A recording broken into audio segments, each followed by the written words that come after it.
কুরআনুল কারীমে আল্লাহ তাআলা বলেন যে শিরিক এমন একটি গুনাহ, আল্লাহ সব গুনাহ ক্ষমা করবে কিন্তু শিরিক ক্ষমা করবেন না।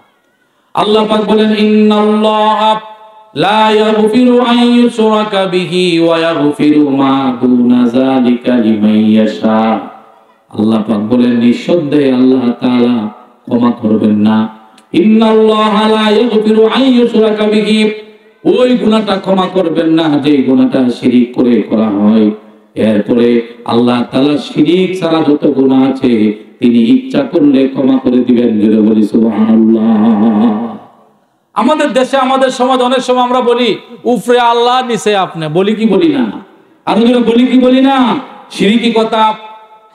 উপরে আল্লাহ নিচে আপনি আছেন, তার মানে আল্লাহ আছে উপরে, আপনি আছেন মাটিতে।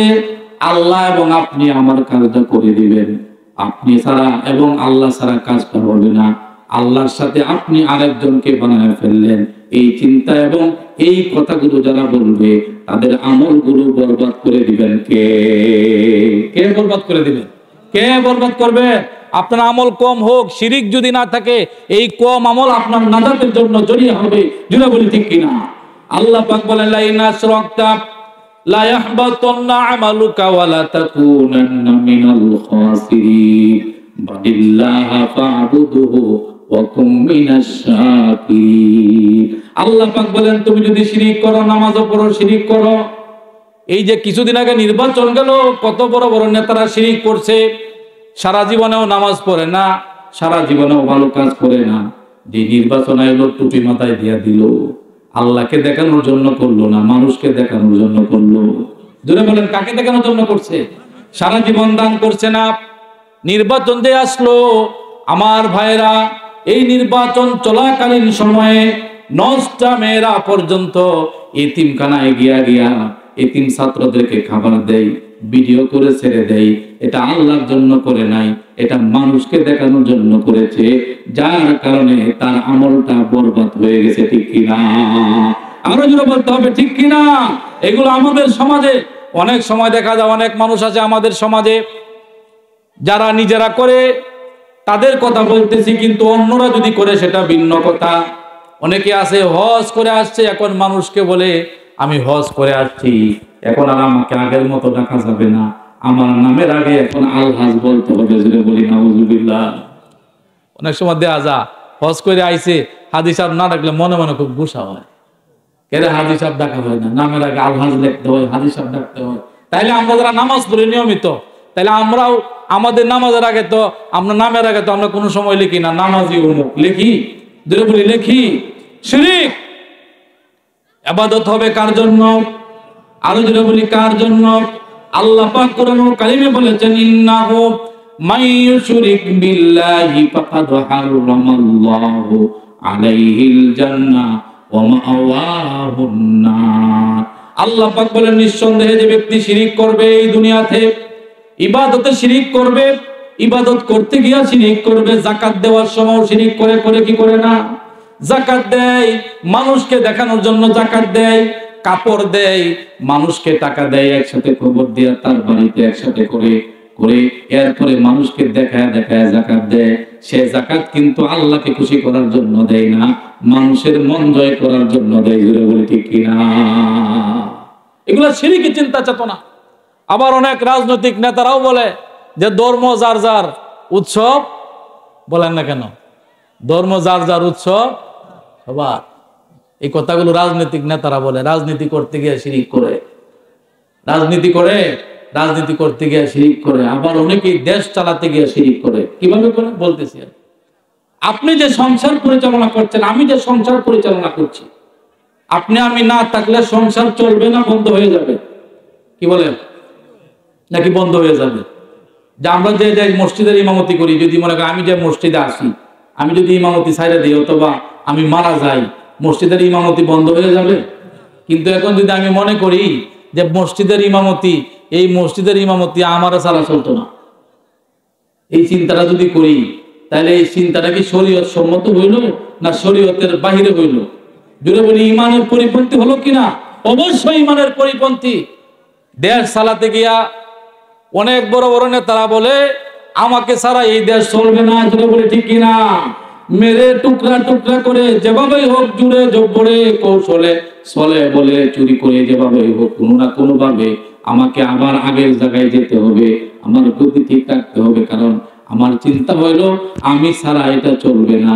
এই চিন্তা যদি আমি যদি করি, আমিও যদি করি, আমার সংসার আমাকে ছাড়া চলবে না। অনেকে আছে চিন্তা করে যে আমার 4টা ছেলে বিদেশ, যদি 4টা ছেলে বিদেশ না থাকতো তাইলে আর জকাল আমি চলতাম নইলে। এরকম লোক আছে না, যে ছেলে বিদেশটা টাকা দেয়, ছেলে বিদেশ, সে যদি টাকা না দিত তাহলে আমিও চলে গেলাম বলে। কেমনে চললাম বলে? আমার ছেলে চাকরি করে, আমার ছেলে যদি চাকরি না করতো, মাসে মাসে আমাকে টাকা না দিত, আমিও চলতে পারলাম না। হইলে এই যে চিন্তাগুলো দিলের ভিতরে লালন করা হয়, এই চিন্তাগুলো যাদের ভিতরে লালন করবে, চিন্তাগুলো যাদের ভিতরে থাকবে, এই লোকটাও শিরকের মধ্যে লিপ্ত আছে। জোরে জোরে বলি নাউজুবিল্লাহ, আরো জোরে বলি নাউজুবিল্লাহ। হযরত ওমর ফারুক রাদিয়াল্লাহু তাআলা 10 থেকে 12 বছর রাষ্ট্র পরিচালনা করেছেন। এই বাংলাদেশের মতো ছোট্ট একটা রাষ্ট্র নামে এখন তো একটা ওয়ার্ডের মেম্বার, চেয়ারম্যান, এরপরে আপনার আরো যতই উপরে যাইব ততই ডিমান্ড বাড়বো, ধরে বলে ঠিক কিনা। এরপরে যোগাযোগ বিচ্ছিন্ন হয়ে যাবে, কথা বলা যায় না, যোগাযোগ করা যায় না, পাওয়া যায় না। নির্বাচন আসলে আবার দেখবেন ঠিক তারা ঘুরাঘুরি ঠিক আছে, কিন্তু আপনি যখন কোনো কাজের জন্য যাবেন তখন আর খুঁজে পাবেন না। এরা তো আপনার রাজনীতি করে, তাদের পেটের জন্য করে, তাদের ধান্দার জন্য করে, এরা রাজনীতি করে জনগণের টাকা লুটপাট করে খাচ্ছে। এরা আঙ্গুল ফুলে কলা গাছ হয়ে গেছে। এদের রাজনীতির সাথে কোরআনের রাজনীতির কোনো মিল নাই, জুড়ে বলতে হবে ঠিক কিনা। আদা জাহানের খলিফা মিয়া হযরত ওমর রাদিয়াল্লাহু তাআলা, ছোট্ট দেশের খলিফা না। তৎকালীন সময়ে আপনার ওই যে দুবাই, কাতার, কুয়েত, এরপরে ইরান, ইরাক যা ছিল সব কিছু হযরত ওমর ফারুক রাদিয়াল্লাহু তাআলার নিয়ন্ত্রণে। যা বলতেন তাই হতো, সুন্দরভাবে সব পরিচালনা করছেন। এত বড় আপনার প্রেসিডেন্ট তিনি ছিলেন। উনার স্ত্রী বলতেছেন, স্বামী ঈদ তো আয়সা গেছে, ঈদ আয়সা পড়ছে, ঈদ কিছু কেনাকাটা করতে হবে, কাপড় চোপড় কিনতে হবে আমার জন্য, আপনারও তো কিছু নাই, বাচ্চারা কিছু কেনাকাটা করতে হবে। প্রেসিডেন্টের স্ত্রী বলতেছে এই কথা। হযরত ওমর বলতেছেন, যে টাকা আমাকে বেতন দেওয়া হয় বাইতুল মাল থেকে, এই টাকা দিয়ে তো কোন রকম আমি সংসার চালাই, মার্কেটে যাই কখন, মার্কেটে যাবো কখন? এই টাকা দিয়ে দেখেন শিরিক থেকে কিভাবে ওনারা বেঁচেছিলেন। আর আমরা শিরিক করি, আমাকে ছাড়া সংসার চলবে না, আমাকে ছাড়া মসজিদ চলবে না, আমাকে ছাড়া এই মাদ্রাসা চলবে না, আমাকে ছাড়া এই গ্রাম চলবে না, আমাকে ছাড়া এই দেশ চলবে না। এই যে চলবে না চলবে না, আমাকে ছাড়া কিছুই হবে না, এই যে আকীদাগুলো, এই আকীদাগুলো দিলের ভিতরে লালন করা আর ইবাদতে শিরিক করা এক কথা, জুড়ে বলতে হবে ঠিক কিনা। আমার ভাইয়েরা, হযরত ওমর ফারুক রাদিয়াল্লাহু তাআলা বলতেছেন, স্ত্রী টাকা পয়সা তো আমার কাছে নাই, কিভাবে আমি এখন মার্কেটে যাব, তোমার জন্য কিছু কেনাকাটা করব। আমরাও তো ঈদ আসলে কেনাকাটা করি কি করি না? এখন ওনার স্ত্রী বলতেছেন কিছু কেনাকাটা করতেই হবে, টাকা নাই। টাকা যদি আপনার কাছে না থাকে, বাইতুল মাল থেকে 1 মাসের টাকা অগ্রিম নেন, 1 মাসের বেতন আপনি অগ্রিম নেন। আপনি তো প্রেসিডেন্ট, অর্থমন্ত্রীকে বলেন, অর্থমন্ত্রীকে বললে অর্থমন্ত্রী তো এমন, আপনি যা বলবেন তাই করবে। 1 মাসের টাকা অগ্রিম দেবে, কোনো সমস্যা নাই। কয় মাসের বেতন? 1 মাসের বেতন অগ্রিম লয়ে লাইন, তাইলে তো মার্কেটটা করা যাবে, কেনাকাটা করা যাবে, অসুবিধা হবে না।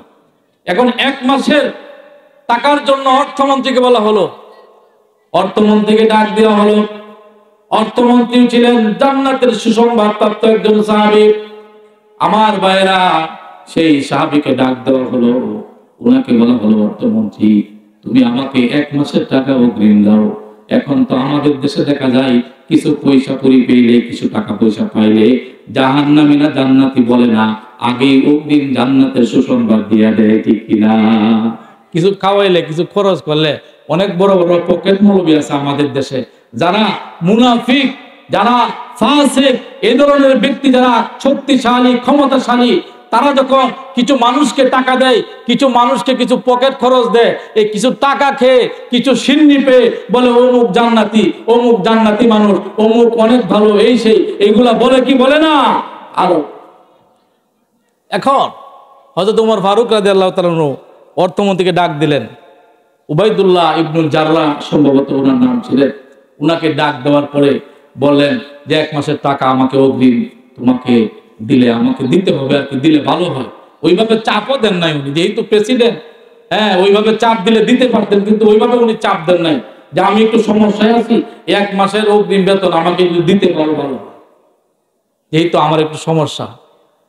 অর্থমন্ত্রী বলেন, হুজুর দিব, তবে 2টা শর্ত আছে, 2টা প্রশ্ন আছে আপনার কাছে, আমি 2টা প্রশ্ন আপনার কাছে আমি রাখবো, 2টা প্রশ্নের উত্তর যদি দিতে পারেন 1 মাসের না 2 মাসের লাগলে 2 মাসেরই দিব আপনাকে, কোনো সমস্যা নাই।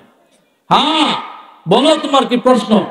1 নাম্বার প্রশ্ন হলো, হুজুর আপনি যে 1 মাসের বেতন নিবেন অগ্রিম, এই 1টা মাস আপনার এই জনগণ, আপনার এই যে ভূখণ্ড, যেই জায়গাটা আপনি পরিচালনা করতেছেন, অর্ধ পৃথিবীর প্রেসিডেন্ট, এই অর্ধ পৃথিবীর মানুষগুলো কি আগামী 1 মাস আপনাকে দায়িত্বে রাখবে কিনা?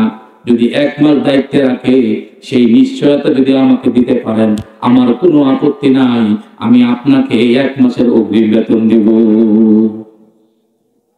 বুঝছেন কথাটা? আর আমরা তো জোর করে থাকতাম স্যার। হযরত উমর ফারুক রাদিয়াল্লাহু তাআলা আনহুকে এই প্রশ্ন করার পরে তিনি প্রথম প্রশ্নেই দুর্বল হয়ে গেলেন। প্রথম প্রশ্নেই দুর্বল হয়ে গেলেন, না আমি তো এটা বলতে পারি না, এটা তো আমি জানি না, আমাকে আমার লোকজন আগামী 1 মাস রাখবে কিনা এটা তো আমার জানা নাই। লোকজন যদি চায় তাহলে আল্লাহ যদি চাই, লোকজন যদি আমাকে চায়, আল্লাহ পছন্দ করলে চাইবে। ক্ষমতা দেওয়ার মালিককে জুড়ে বলেন, দেওয়ার মালিককে আল্লাহ। আল্লাহ যেটার মালিক সেটার মালিক যদি আমি নিজে হয়ে যাই, আল্লাহ যখন ধরবে আমার আর কোনো রক্ষা থাকবে না, ঠিক কিনা? হায়াতের মালিক কে? মৌতের মালিক কে? যে বেটা ফাঁস লইছে গাছের মধ্যে, বিষ খাইছে, এই যে ফাঁস লইলো, বিষ খাইলো, খাই না আমাদের দেশে কিছু লোক বিপদে পড়লো অথবা কোনো টেনশনে পড়ে বিষ খাই আছে।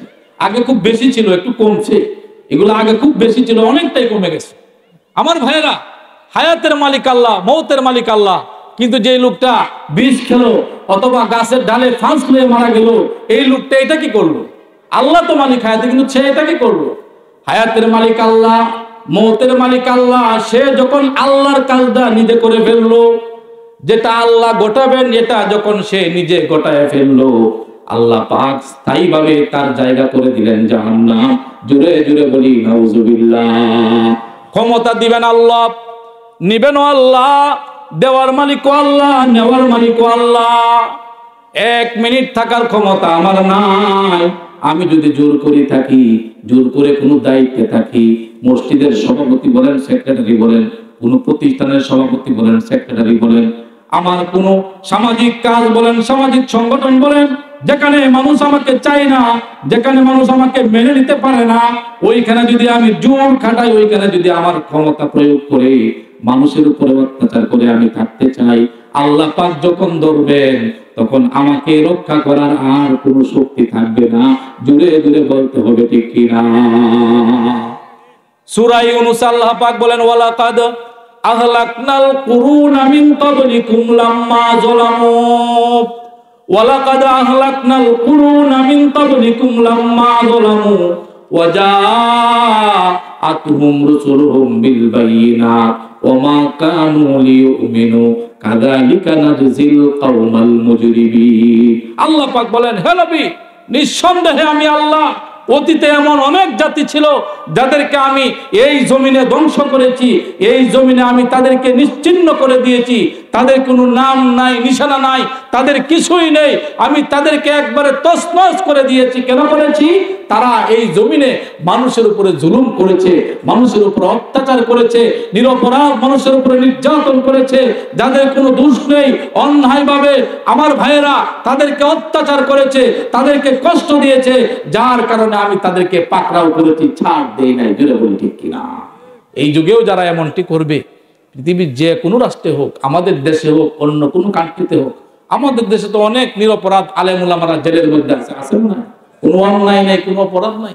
এই যে কিছুদিন আগে মুফতি আমির হামজা বের হলো, 3 বছরের উপরে মনে হয় জেলে ছিল, কোনো অপরাধ তার নাই, কোনো অপরাধ ছিল না, অযথায়। আল্লাহ মামুনুল হক জেলের ভিতরে অযথায় বন্দী, কোনো অন্যায় নাই, কোনো অপরাধ নাই। এরকম আরো শত সহস্র উলামায়ে কেরাম এবং নিরপরাধ লোকজন কোনো অন্যায় নাই, বিনা অন্যায়ে বিনা কারণে শুধু কুরআনের কথা বলার জন্য, শুধু আল্লাহর কথা বলার জন্য আজকে তাদের উপরে এরকম নির্যাতন চলছে, তাদের উপরে এরকম কষ্ট, তাদের পরিবার থেকে, তাদের সন্তান থেকে, তাদের সামাজিক কাজকর্ম থেকে, মসজিদ থেকে, মাদ্রাসা থেকে, আপনার দ্বীনি কাজ থেকে তাদেরকে বিরত রাখা হচ্ছে। জুড়ে বলি ঠিক কিনা? এটা কি জুলুম নয়? অবশ্যই জুলুম। আমার ভাইরা হযরত ওমর বলতে লাগলেন, উনাকে প্রশ্ন করার পরে যে হুজুর দুইটা প্রশ্ন যদি আপনি উত্তর দিতে পারেন তাইলে আমি 1 মাসের বেতন অগ্রিম দিয়ে দেব। এর মধ্যে একটা প্রশ্ন হলো কি, যে আপনি আগামী 1 মাস এই এলাকার দায়িত্ব আপনার থাকবে, আপনি ক্ষমতায় থাকবেন, এর গ্যারান্টি যদি আমাকে দিতে পারেন, যদি এর গ্যারান্টি দেন যে হ্যাঁ এলাকার মানুষ আমাকে রাখবে। আমাদের দেশে এই সমাজ পরিচালনা করার ক্ষেত্রেও, রাজনীতি করার ক্ষেত্রেও কিন্তু অনেক মানুষ শিরিক করে বলে জনগণ সকল ক্ষমতার উৎস, বলে কি বলে না? যে জনগণ সকল ক্ষমতার উৎস যদি হয় তাহলে জনগণ যেটা চাচ্ছে আমাদের দেশে এটা হচ্ছে না কেন? হচ্ছে কি না? হচ্ছে না। জনগণ যদি সকল ক্ষমতার উৎস থাকতো, কুরআন থেকে এটা আল্লাহ পাক নিষেধ করে দিয়েছেন, সকল ক্ষমতার উৎস একমাত্র কে? আরো জোরে বলি কে? আল্লাহ পাক বলেন আন্নাল কুওয়াতা লিল্লাহি জামিআ ওয়া আন্নাল্লাহা শাদীদুল আযাব।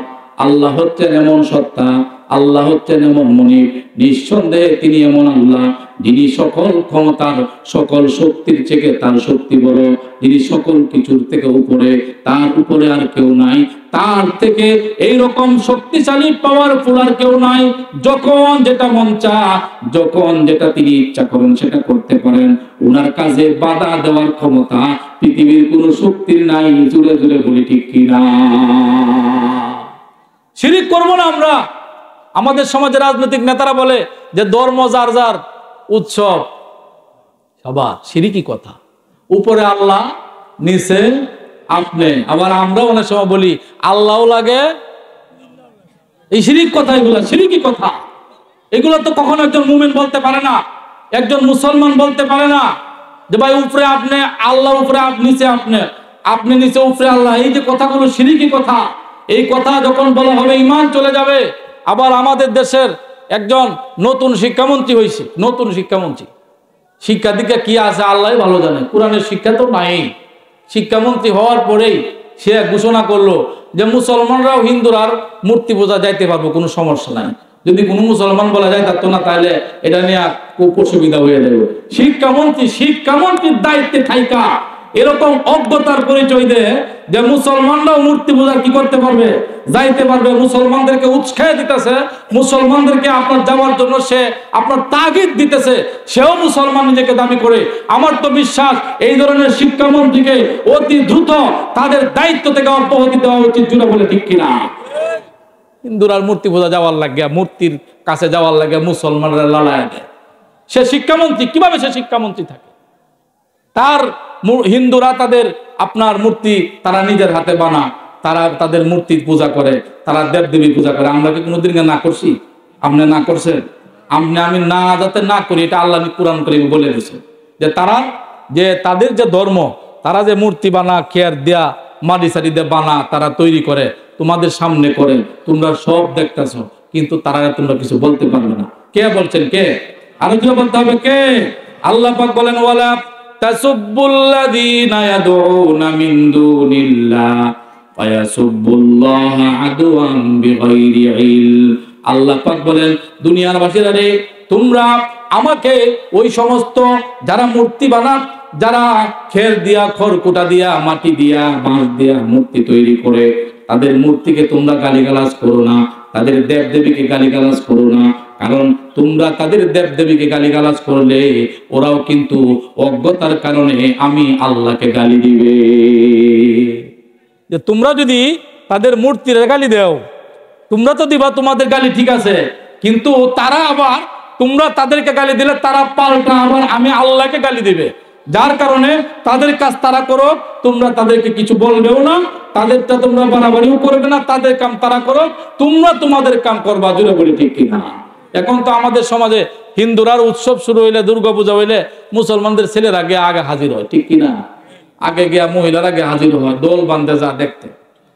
আপনি মুসলমান, আপনি যখন ঈদ পালন করেন, রোজা ঈদ হোক আর কুরবানির ঈদ হোক, আমি যখন ঈদে যাই অথবা শুক্রবারে মসজিদে জুমায় যাই, সপ্তাহে শুক্রবার উৎসবের দিন মুসলমানদের, এরপরে 5 ওয়াক্ত নামাজ মুসলমানদের উৎসব কিনা জুড়ে বলি। 5 ওয়াক্ত নামাজ যেই লোকটা মসজিদে গিয়ে নিয়মিত টাইমলি আদায় করবে, জামাতের সাথে আদায় করবে, এটা তার জন্য বড় একটা উৎসব।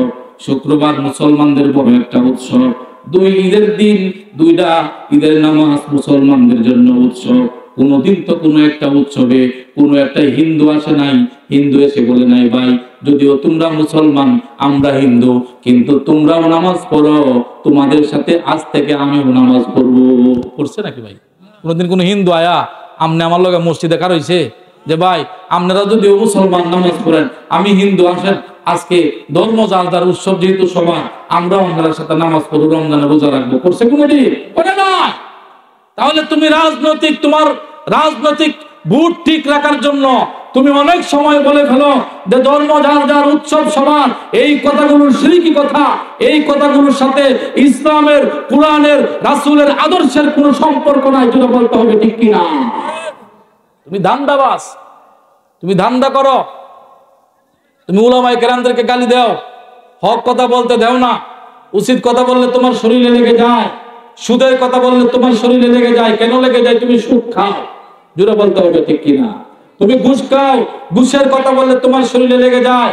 তুমি মানুষকে ঠকাও, মানুষকে ধোঁকা দাও, মানুষের অর্থ আত্মসাৎ করো, মানুষের লাইন কাটো, জোর করে মানুষের জমি দখল করো, জোর করে সরকারের জনগণের টাকাগুলো তুমি আত্মসাৎ করো, আত্মসাৎ করে তুমি কোটি কোটি টাকার মালিক হয়ে গেছো। তোমার কাছে আলেম ওলামা ভালো লাগবে না, এটাই স্বাভাবিক। জোরে বলতে হবে ঠিক কিনা? কিন্তু হযরত উমর রাদিয়াল্লাহু তাআলা দান্দাবাজ ছিলেন না। উনি যা করছেন কার জন্য করছেন? আরো জোরে বলি, কার জন্য করছেন? দেশ চালাইছেন আল্লাহর জন্য, রাজনীতি করছেন আল্লাহর জন্য। বলেন এখন আমাদের সমাজে যারা বড় বড় রাজনীতিবিদ, কয়জন রাজনীতিবিদ আছে যিনি রাজনীতি করতে করতে এরপরে একবারে আপনার হাতে টাকা পয়সা নাই, ঘরে একবারে টাকা পয়সা শূন্য, অভাব অনটন, রাজনীতি করতে করতে সব শেষ, এরকম নেতা দেখাই পারবেন আমার এই সমাজে? যে হুজুর একটা নেতা আছে অমুক এলাকায়, যেটা রাজনীতি করে একবারে ফকির হয়ে গেছে, কিচ্ছু নাই, সব দিয়েছে জনগণে। বরং তারা এই জনগণের টাকা লুটপাট করে এক একজনের ঢাকা বাড়ি, এক একজনের শহর লেভেলে বাড়ি, উপজেলা পর্যায়ে বাড়ি, বিভিন্ন জায়গায় বাড়িঘর করে এরপরে আপনার আঙ্গুল ফুলে কলা গাছ হয়ে গেছে। এইগুলার ওই সমস্ত ব্যক্তিদের দ্বারাই সম্ভব যারা উলামায়ে কেরামদেরকে মেনে নিতে পারে না, যারা কোরআনকে মেনে নিতে পারে না, যারা শিরিক করে, যারা আল্লাহর সাথে শরীক করে, যারা আল্লাহর সাথে আমার ভাইয়েরা নাফরমানি করে, তাদের দ্বারাই এই কাজগুলো সম্ভব। জুড়ে বলতে হবে ঠিক কিনা? তারাই কিন্তু উলামায়ে কেরামদেরকে ধরে ভিতরে ঢুকায় দেয়। তুমি মিসওয়াক করার ফজিলত তো জানো, খাবার শেষে মিষ্টি মুখের হাদিসটাও মানো, ঠিক কিনা?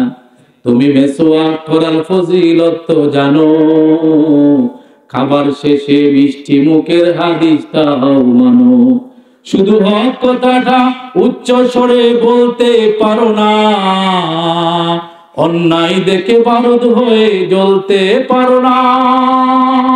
কেমন মুসলমান তুমি একটু ভাবো না, কেমন তোমার ঈমান একটু বলো না, ঠিক কিনা? কেমন মুসলমান তুমি একটু ভাবো না, কেমন তোমার ঈমান একটু বলো না। তুমি যে কালিমার দাওয়াত দিলে বুকেতে নেই তুলে, দেখো সেই কালিমার দাওয়াত দিয়ে কেউ ফাঁসিতে ঝুলে, ঠিক কিনা? আর জোরে বলতে হবে ঠিক কিনা? তুমি যে কালিমার ওয়াজ করলে হাদিয়া তুফা মিলে, দেখো সেই কালিমার ব্যাখ্যা লিখে কেউ আসিতে জেলে, ঠিক কিনা? আছে না নাই? তুমি যে কালিমার দাওয়াত দিলে হাদিয়া তুফা মিলে, দেখো সেই কালিমার দাওয়াত দিয়ে কেউ ফাঁসিতে ঝুলে। আছে না এরকম? আছে না নাই? আমার ভাইয়েরা, হক কথা বলার সুযোগটাও কিন্তু এখন দেওয়া হচ্ছে না। আমার বিষয় হলো শিরিক। আমাদের সমাজে যে সমস্ত কাজে শিরিক হয়, যে সমস্ত শিরিক নেতারা করে, যে সমস্ত শিরিক সামাজিকভাবে আমরাও করি, অনেক সময় এই শিরিকগুলো ইবাদত মানুষকে দেখাইতে গিয়ে আমরা শিরিক করে ফেলি। অনেক সময় নামাজ পড়তে গিয়েও শিরিক করে ফেলি। নেতা নামাজ পড়ে না, কোনোদিন মসজিদে যায় না, এখন নির্বাচন আইছে টুপি মাথা দিয়ে দিছে। এই টুপি কি কার লাগে মাথা দিছে? আল্লাহরে দেখানোর জন্য? কারে দেখানোর জন্য? পাবলিকরে দেখানোর লাগে। আবার নামাজ তো পড়ে না, এখন যে জায়গায় যাইতেছে বুট চাইতে, ওই এলাকায় মনে করেন হঠাৎ করে সামনে মসজিদ, আর নামাজ শুরু হয়ে যাবে মসজিদে। এখন চিন্তা করলো যদি আমি নামাজ না পড়ি তাহলে পাবলিকে কি কইব? এই যে নামাজ শুরু করে দিছে, এই ইবাদতে শিরিক হইল কি হইল না? আর দূরে বলেন হইল কি হইল না? আল্লাহ পাক বলেন ফাওয়াইলুল লিল মুসাল্লিন আল্লাযীনা হুম আন সালাতিহিম সাহুন আল্লাযীনা হুম ইউরাউন ওয়া ইয়ামনাউনাল মাউন। আল্লাহ পাক বলেন তাদের জন্য দুর্ভোগ, ওই সমস্ত নামাজের জন্য দুর্ভোগ যারা নামাজের ব্যাপারে বেখবর, উদাসীন। এরপরে যদিও নামাজ পড়ে মানুষকে দেখানোর জন্য করে, দান করে মানুষকে দেখানোর জন্য করে, ভালো কাজ করে মানুষকে দেখানোর জন্য করে, যারা মানুষকে দেখানোর জন্য ইবাদত করবে তাদের ইবাদত কবুল হবে না, বরং তাদের ইবাদতের দ্বারা অনেক ক্ষেত্রে শিরিক হয়ে যাবে, ঠিক কিনা?